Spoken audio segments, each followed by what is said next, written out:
August 8 Friday mini vlog இது. நான் upload பண்ண லாஸ்ட் 3 ஷார்ட்ஸ்க்கு இன்ஸ்டாகிராம்ல பயங்கர வரவேற்பு கிடைச்சிருக்கு. ஆகஸ்ட் 4 நான் அப்லோட் பண்ண ஷார்ட்ஸ் இன்ஸ்டால 782 டைம்ஸ் ஷேர் ஆகியிருக்கு, 226 டைம்ஸ் சேவ் பண்ணப்பட்டிருக்கு. அதே போல ஆண் பிள்ளைகளை பெற்ற தாய்மார்கள் மாற வேண்டும் என்கிற ஷார்ட்ஸ் 200 டைம்ஸ் ஷேர் செய்யப்பட்டிருக்கு, 140 டைம்ஸ் சேவ் ஆகியிருக்கு. ஃபைனலா வெள்ளி மணி பத்தின கதை சொல்லி அப்லோட் பண்ண ஷார்ட்ஸ் 693 டைம்ஸ் ஷேர் ஆகியிருக்கு, 241 பீப்புள் சேவ் பண்ணியிருக்காங்க. கடந்த 4 நாட்களா இன்ஸ்டாகிராம்ல கமெண்ட்ஸ் அண்ட் டிஎம் வந்துட்டே இருக்கு. முடிஞ்ச வரைக்கும் ஒரு கமெண்ட் கூட விடாம ரிப்ளை பண்ணிட்டு தான் இருக்கேன்.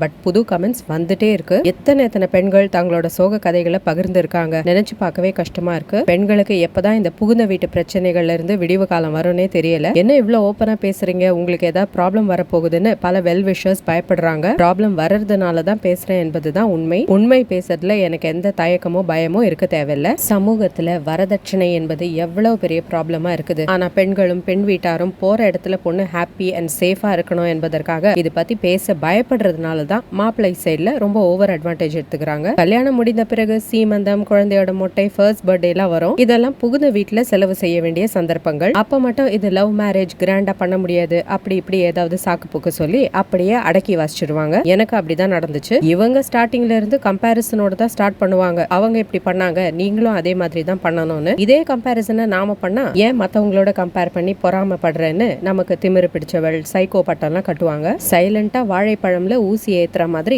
இவங்க வேலைகளை முடிச்சுக்குவாங்க. இவங்களுக்கு பொறுமைசாலி பட்டம். நாம ஓப்பனா பேசினா, கேள்வி கேட்டா நம்மள கேவலமா பேசுவாங்க. வீட்டு பிரச்சனைகள் 4 செவத்துக்குள்ளதான் இருக்கணும், வெளியே சொன்னா உனக்கும் சேர்த்துதான் அசிங்கம்னு சொல்றாங்க. சொல்லலைன்னா மட்டும் நமக்கு என்ன மெரினா பீச்ல சிலையா வைக்க போறாங்க. அப்புறம் எதுக்கு நாம எல்லாத்தையும் மனசுல வச்சு பூட்டிக்கணும்னு சொல்லி தான் இப்ப பேசுறேன். ஃபியூச்சர்ல டிமென்ஷியா, அல்சைமர்ஸ்னு எனக்கு ஏதாவது நோய் வந்து எல்லாம் மறந்து போச்சுன்னா என் கணவரே ஃபர்ஸ்ட் ஆளா எல்லா விஷயங்களையும் அப்படியே மூடி மறைச்சிருவாரு. என் பொருட்களை எடுத்து என் மகன்களுக்கு தராம அவர் குடும்ப ஆட்களுக்கு கொடுத்துருவாரு. இப்பவே என் இடத்துல அவர் அம்மாவை கொண்டு வந்து வைக்கணும்னு தான் எல்லா வேலைகளையும் பார்த்துட்டு இருக்காரு. அதான் சுய நினைவோட இருக்கும் போதே இதெல்லாம் பதிவு பண்ணிடுறேன். இன்னொரு ஷார்ட்ஸ்ல சந்திக்கலாம்.